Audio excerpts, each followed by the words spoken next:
بسم اللہ الرحمن الرحیم. دس از محمد اقبال فرام ٹورنٹو. السلام علیکم. آج کل منیر فاروق صاحب کا ایک کلپ بہت وائرل ہے گھر کے بڑے کے نام سے، جس میں آپ نے بظاہر لگتا ہے کہ وہ ملکی اسٹیبلشمنٹ کی نمائندگی کرتے ہوئے اپنا موقف پیش کیا ہے. تو آج تھوڑا سا ہم پوسٹ مارٹم کرتے ہیں گھر کا بڑے کی اور پاکستان کی تباہی کی داستان. یہ داستان شروع ہوتی ہے 1977 میں، جب گھر کے بڑے جناب ضیاء الحق صاحب نے ماشاء اللہ لگا دیا. حالانکہ اس وقت کی اپوزیشن اور حکومت میں معاہدہ ہو گیا تھا.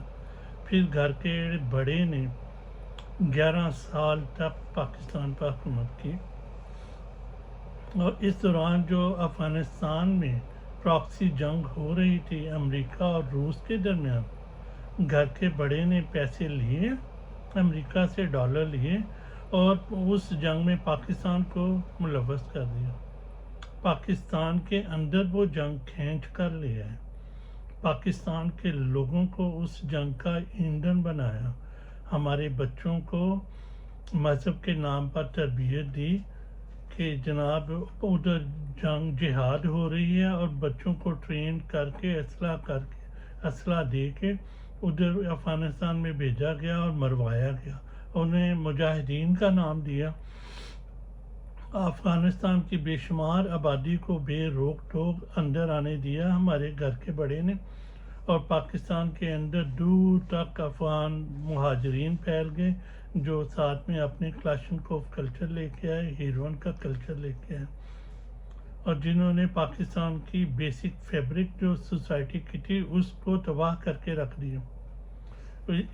اس گھر کے بڑے سے ہماری جان چھوٹتی ہے تو پھر ایک دوسرا گھر کا بڑا آ جاتا، مشرف صاحب آ جاتے ہیں، وہ ماشاء اللہ لگا دیتے ہیں، تو اس دوران 9/11 ہو جاتا ہے. تو اب ہمارا گھر کا بڑا جو ہے وہ ہمیں مشورہ دیتا ہے، کہتا ہے کہ دیکھو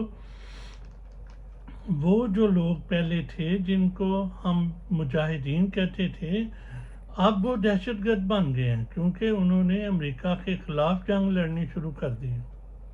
تو ہمارے گھر کے بڑے نے اپنے ملک سے بندے پکڑ پکڑ کر امریکہ کو دینے شروع کر دیے، تو ان کے بدلے میں پیسے لینے شروع کر دیے.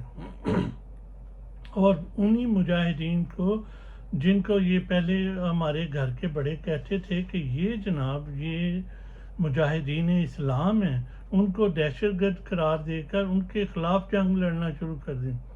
اور جس کے ریئیکشن کے طور پہ یہ TTP جو ہے پاکستانی طالبان ہیں وہ وجود میں آئے، اور انہوں نے دہشت گردی کر کے تباہی مچا کر رکھ دی پاکستانی سوسائٹی میں، اور اس کی ساری کی ذمہ داری گھر کے بڑے کے اوپر آتی ہے. اب ایک اور گھر کا بڑا آ گیا، وہ جناب باجوہ صاحب آ گئے. ان کو باہر سے حکم ملتا ہے کہ دیکھو اپنی منتخب حکومت کو گراؤ، اور اس کے بدلے میں تمہیں بخش دیا جائے گا، ورنہ تمہارے خطرناک نتائج ہوں گے. ہمارے گھر کا بڑا سربراہ جو ہے وہ نہ صرف سرنڈر کرتا ہے، پوری فوج سرنڈر کرتی ہے، اس کے حکم کی تعمیل کرتی ہے، اور اپنی گورنمنٹ نہ صرف گرا دیتی ہے بلکہ اپنے منتخب وزیر اعظم کو عمران خان کو جیل میں ڈال کے 30-35 سال کی سزا بھی دے دیتی ہے. وہ جب چلا گیا تو پھر ایک نیا گھر کا آ گیا بڑا، وہ جو اب ہیں عاصم منیر صاحب. انہوں نے 9 مئی کو فالس فلیگ آپریشن کر کے پاکستان کی سب سے بڑی پارٹی PTI پر کریک ڈاؤن کیا، اس کو ختم کرنے کی کوشش کی. عمران خان کو جیل کے احاطے سے اغوا کیا گیا پہلے، بعد میں جب سپریم کورٹ نے کہا کہ یہ اللیگل ہے تو چھوڑا گیا، اور پھر دوبارہ گرفتار کر کے کوئی 200 کے قریب اس کے اوپر مقدمے بنا دیے یہ گھر کا بڑا یہ سب کچھ کر رہا ہے، ٹھیک ہے نا۔ اور اس کے بعد اس پارٹی کو توڑنے کے لیے جو کچھ وہ میکسیمم کر سکتے تھے وہ کیا۔ گھر کے بڑے نے سب پارٹی کی ٹاپ ٹیئر لیڈرشپ کو دھمکیاں دے کے چھڑوایا، ہزاروں سیاسی قیدیوں کو گرفتار کر کے جیلوں میں ڈالا، 100-150 بندے کے ٹرائل ملٹری کورٹس میں کیے۔ اور پھر گھر کے بڑے کو ابھی بھی سکون نہیں ہے، ہماری خواتین سیاسی ورکر کو گھروں میں گھس کر گرفتار کیا، چادر اور چار دیواری کے تقدس کو پامال کیا کہ یہ گھر کا بڑا ہمارا کر رہا ہے۔ جناب کرتوتیں دیکھیں ان کی۔ ابھی بھی کافی خواتین جیلوں میں ہیں اور وہ ان کے اوپر جھوٹے مقدمات بن رہے ہیں۔ اور اس کے بعد جب الیکشن کا ٹائم آیا تو الیکشن کے ٹائم پہ پی ٹی آئی کے اوپر جو ظلم کیا گیا، ان کے کینڈیڈیٹ جو بھی لوگ الیکشن لڑنا چاہتے تھے ان کو روکا گیا کہ تم پارٹی کی ٹکٹ نہ لو، اگر کاغذات نامزدگی لے رہے ہیں تو گھر کا بڑا ان سے کاغذات نامزدگی لے کے چھین رہا ہے، انہیں اغوا کر رہا ہے، اور پھر بعد میں وہ ہو جاتے ہیں، ظاہر ہو جاتے ہیں کہ جناب ہم نے تو پارٹی کا ٹکٹ نہیں لینا اور میں نومئی کی مرمت کرتا ہوں اور میں یہ کرتا ہوں وہ کرتا ہوں، وہ سارا کیا۔ پھر خدا کر کے الیکشن کا دن آ گیا۔ اس الیکشن کے دن میں پاکستان کی عوام جس طرح نکلی وہ ایک تاریخی واقعہ، جمہوریت کی تاریخ میں ایک انوکھا اور بے مثال واقعہ ہے، دنیا کی جمہوری تاریخ میں ایک بے مثال واقعہ۔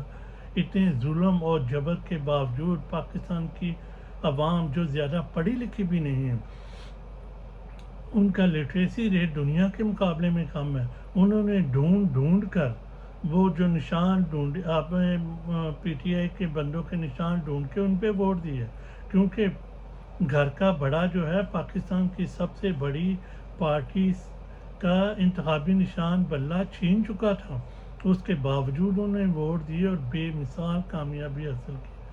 اب گھر کے بڑے کو اتنی ذلت امیز شکست ہو گئی ہے، ڈھاکہ سرنڈر سے بھی بڑی ذلت امیز شکست دے دی ہے ریاست پاکستان کے مالک عوام نے، لیکن گھر کا بڑا جو ہے وہ ابھی بھی اپنی شکست تسلیم کرنے کو تیار نہیں ہے۔